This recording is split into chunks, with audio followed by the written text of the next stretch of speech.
بسم الله الرحمن الرحيم. الحمد لله رب العالمين. أشهد أن لا إله إلا الله وحده لا شريك له، وأشهد أن سيدنا ومولانا محمدا عبده ورسوله. أما بعد فأعوذ بالله من الشيطان الرجيم. بسم الله الرحمن الرحيم.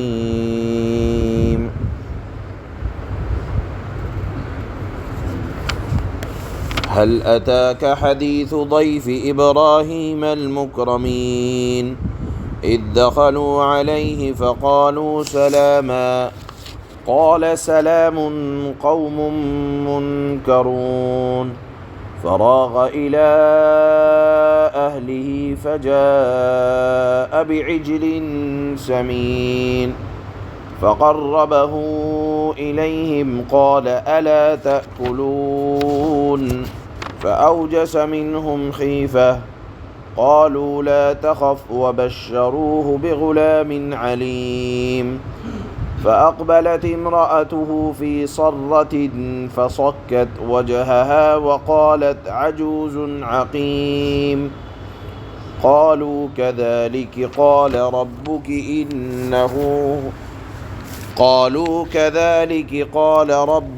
إنه هو الحكيم العليم. صدق اللہ مولانا العلی العظیم.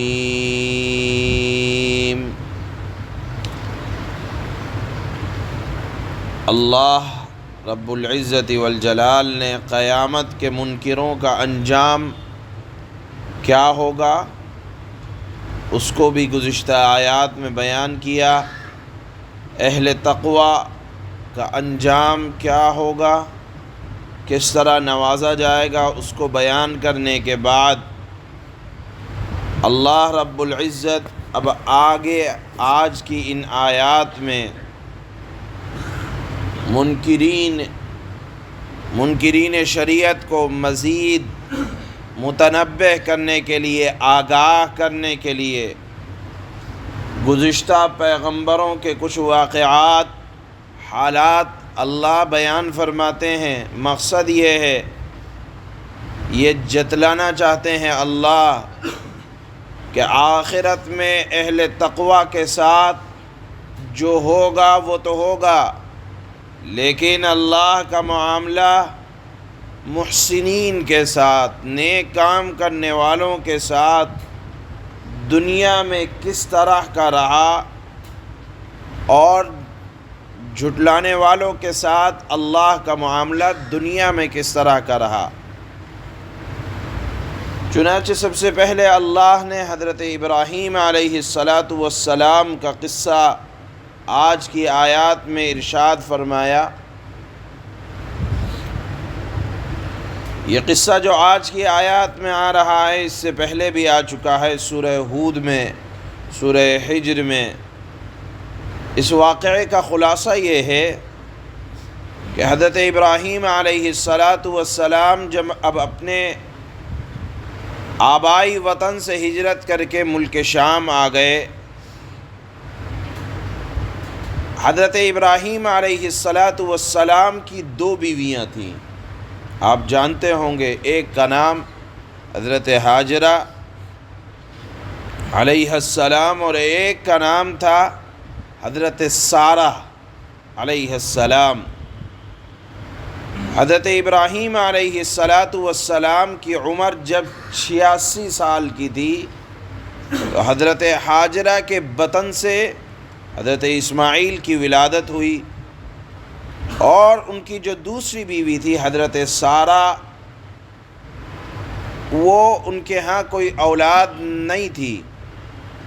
ایک تو حضرت حاجرہ بھی 86 برس کی عمر میں حضرت ابراہیم علیہ السلام سے حضرت اسماعیل کی ولادت ہوئی، لیکن جو دوسری بیوی ہیں حضرت سارہ، ان سے کوئی اولاد نہ ہوئی تو وہ بڑھاپے تک غم میں گھلی جا رہی تھیں اور اسی عالم میں وہ بوڑھی ہو گئی.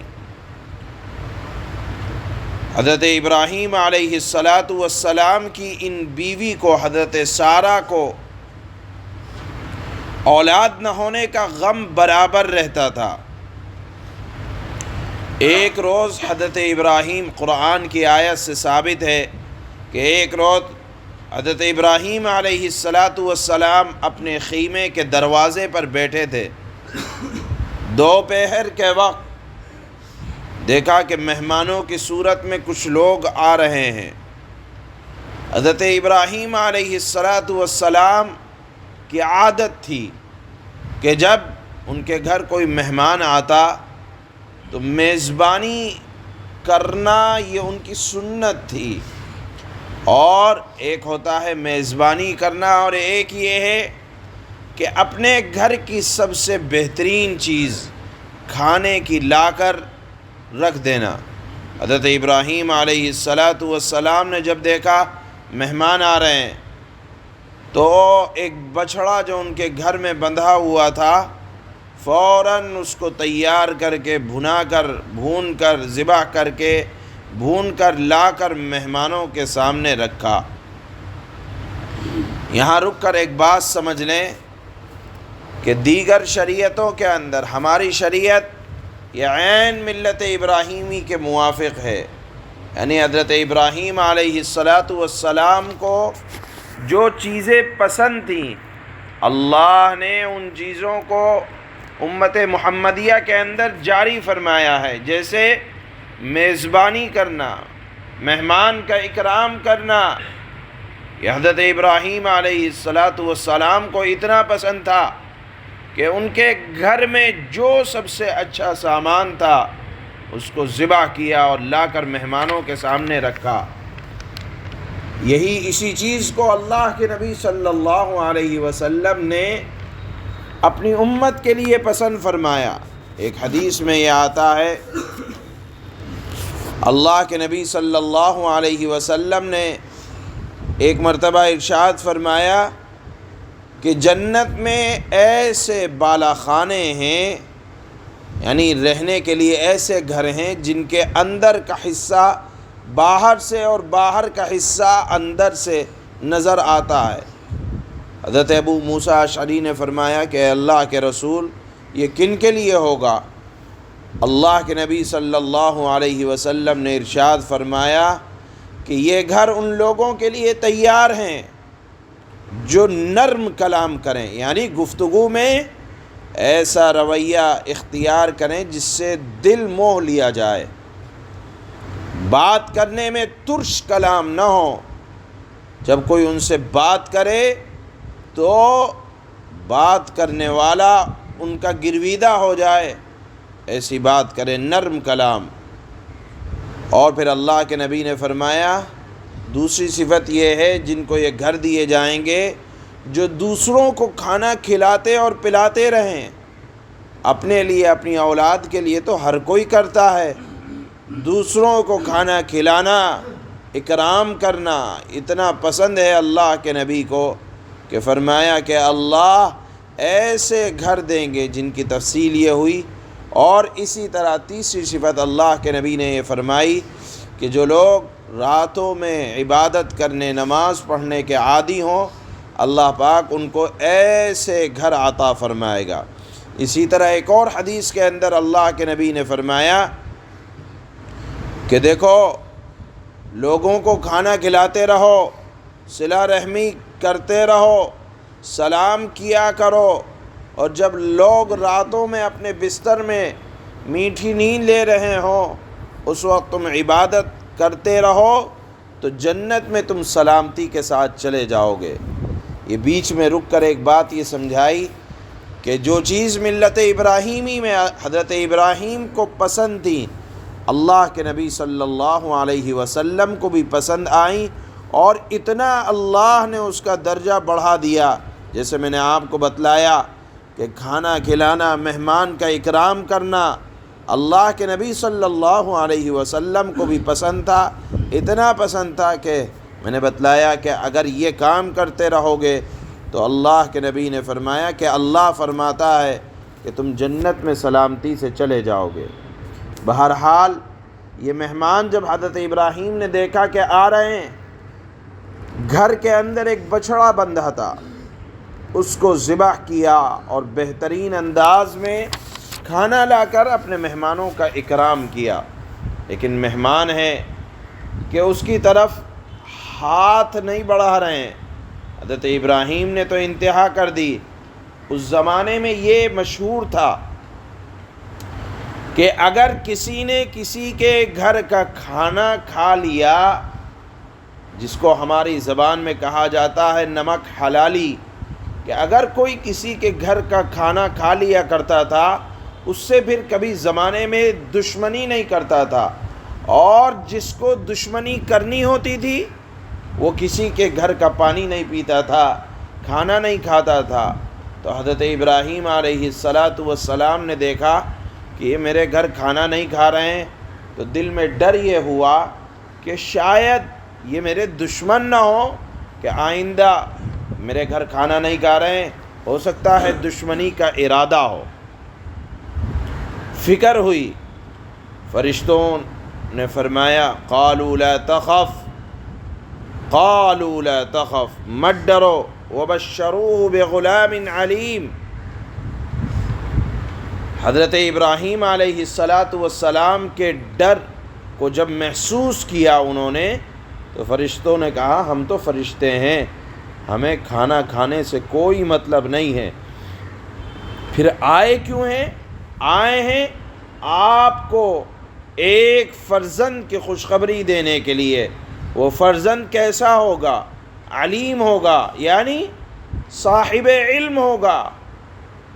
حضرت ابراہیم علیہ السلام کی بیوی حضرت سارہ جو اس گفتگو کو سن رہی تھیں، بڑبڑاتی ہوئی اندر کی طرف گئیں اور فرمایا کہ میں تو بانجھ ہوں، یعنی دو صفت اپنی ذکر فرمائی، ایک تو عمر دراز بڑھیا ہو گئی ہوں، اور دوسری صفت یہ فرمائی کہ بانجھ ہوں، میرے ہاں ہو نہیں سکتا کہ اولاد کیسے آ جائے۔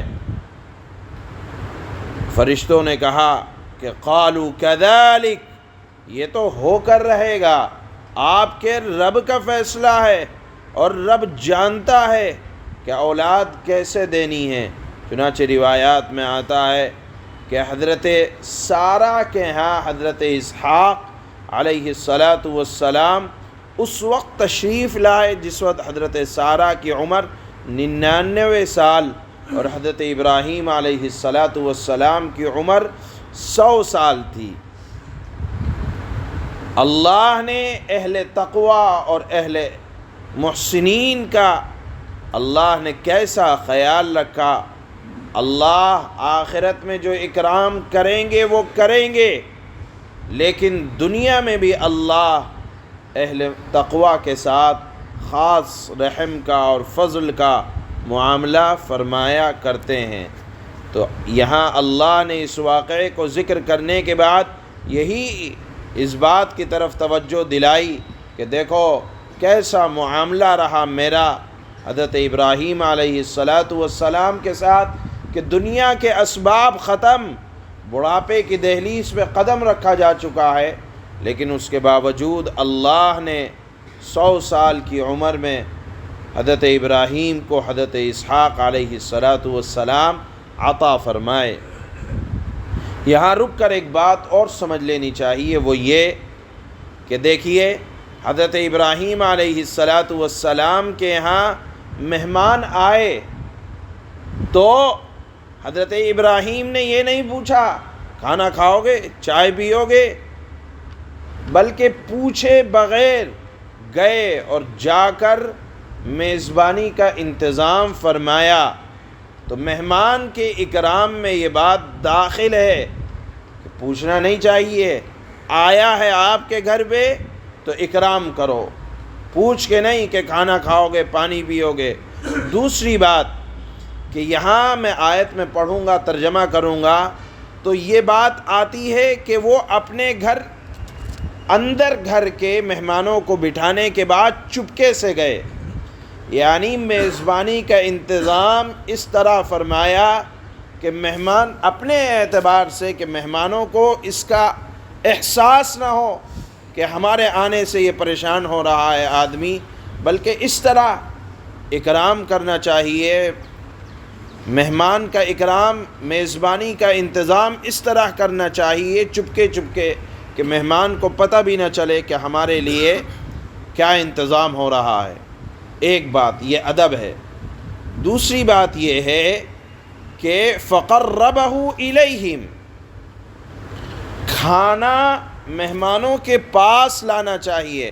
حضرت ابراہیم علیہ السلام اس کو بنا کر مہمان کے پاس لائے، یعنی فرشتوں کے پاس لائے جن کو وہ مہمان سمجھ رہے تھے۔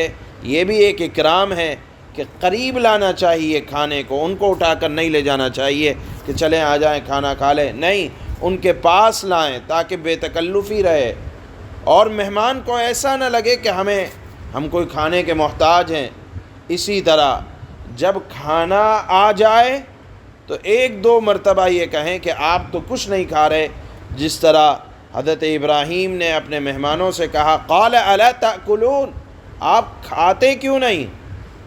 یہاں یہ بھی معلوم یہ ہوا کہ ایک دو مرتبہ اصرار کر سکتے ہیں، لیکن وہ اصرار اس درجے کا نہ ہو کہ مہمان کو تکلیف ہو جائے۔ بعض جگہ دیکھنے میں آتا ہے کہ اگر دعوت میں چلے جائیں تو اتنا اصرار ہوتا ہے کہ مہمان شرمندہ ہو جاتا ہے، تو یہاں ایسا شرمندہ بھی نہیں کرنا چاہیے۔ ایک دو مرتبہ کہیں کہ آپ کھائیں اور پہلے خود بھی کھائیں تاکہ آنے والے مہمان کو ذرا شناسائی ہو جائے اور کھانا کھانے میں اس کو شرمندگی نہ محسوس ہو۔ اسی طرح ان آیات کے تحت علماء نے ایک بات اور لکھی ہے کہ انبیاء علیہ السلام کو اللہ نے غیب کا علم نہیں دیا، مطلب اللہ جتنی جانکاری اپنے نبیوں کو دیتے ہیں انبیاء کو اتنی ہی جانکاری ہوتی ہے۔ اگر انبیاء کو ہر چیز کا علم ہوتا تو حضرت ابراہیم کے پاس مہمان آئے، جان لیتے کہ یہ فرشتے ہیں، جان لیتے کہ یہ دشمن نہیں ہے، جان لیتے کہ یہ اللہ نے ان کو خوشخبری دینے کے لیے بھیجا ہے، لیکن ان کو علم نہ ہوا، وہ ڈرے بھی، اور فرشتوں نے کہا کہ آپ ڈرے نہیں، فرشتوں نے کہا کہ ہم فرشتے ہیں۔ تو ان تمام باتوں سے یہ پتہ چلتا ہے کہ انبیاء کو علم غیب نہیں ہوتا، اتنی ہی باتوں کی جانکاری ہوتی ہے جتنی اللہ اپنے نبیوں کو وحی کے ذریعے سے عطا فرماتے ہیں۔ بہرحال یہ چند موٹی موٹی باتیں ان آیات کے تحت علماء نے نقل کی ہیں۔ اس واقعے سے حاصل یہ نکلتا ہے کہ اللہ اہل متقین کا رکھوالا اور محافظ ہوا کرتا ہے، اور دنیا میں بھی اکرام فرماتے ہیں اللہ۔ چنانچہ فرماتے ہیں اللہ هل أتاك حديث ضيف إبراهيم المكرمين إذ دخلوا عليه فقالوا سلاما قال سلام قوم منكرون۔ اے پیغمبر صلی اللہ علیہ وسلم، کیا ابراہیم کے معزز مہمانوں کا واقعہ آپ کو پہنچا ہے؟ اذ دخلوا، جب وہ ابراہیم کے پاس آئے، یعنی مہمان جو در حقیقت فرشتے تھے، ان کو علم نہ تھا، جب وہ ابراہیم کے پاس آئے تو انہوں نے سلام کیا۔ یعنی یہاں ایک ادب یہ معلوم یہ ہوا کہ آنے والے کو سلام کرنا چاہیے، فرشتوں نے حضرت ابراہیم کو سلام کیا۔ تو انہوں نے جب وہ ابراہیم کے پاس آئے تو فرشتوں نے سلام کہا، ابراہیم نے بھی سلام کہا، اور دل میں یہ سوچا کہ یہ کچھ انجان لوگ معلوم ہوتے ہیں، یعنی یہ اس سے پہلے ہماری بستی میں نہیں دکھے، انجان ہیں۔ تو سلام کلام کرنے کے بعد سب سے پہلے کھانے کا انتظام کیا پوچھے بغیر۔ فراغ إلى أهله فجاء بعجل سمين، پھر وہ چپکے سے یعنی بتائے بغیر مہمانوں کو چپکے سے اپنے گھر والوں کے پاس گئے اور ایک موٹا سا بچھڑا لے آئے بھون کر بنا کر.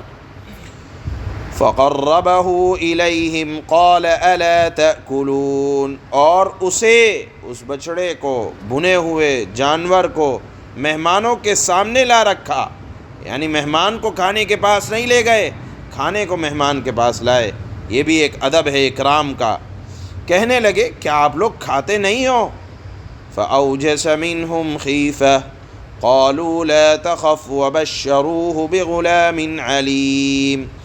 اس سے ابراہیم نے، یعنی وہ لوگ کھا نہیں رہے تھے، اس سے ابراہیم نے ان کی طرف سے اپنے دل میں ڈر محسوس کیا کہ اس زمانے کا دستور ہے جو کھانا کھا لیتا ہے دشمنی نہیں کرتا، یہ کھانا نہیں کھا رہے ہیں ہو سکتا ہے دشمن ہو. انہوں نے کہا، یعنی فرشتوں نے کہا، قالوا لا تخف وبشروه بغلام علیم، فرشتوں نے کہا ڈریے نہیں، اور انہیں ایک لڑکے کی خوشخبری دی جو بڑا عالم ہوگا. مراد ہیں حضرت اسحاق.